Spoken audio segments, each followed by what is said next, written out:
Lawrence Petraglia here with South Country Home Inspections, and we're doing a home inspection on a new build. And what we're looking at right here, this white pipe, this pipe is called the condensate drain line. And what it does is it carries condensation away from the HVAC system and it brings it to the exterior of the house.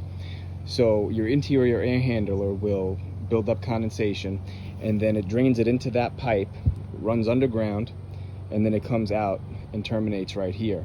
Now, this is very pleasing to see, and that's why I'm making this video today, because this is the proper way that this pipe should be ran.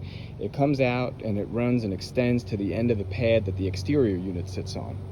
So more often than not, we find these pipes that terminate way too close to the foundation. They'll actually terminate within 6 to 12 inches of the foundation, and why that is not good is because it's conducive to termite activity. That moisture that builds up, that condensation, that water that'll build up near the foundation will attract termites.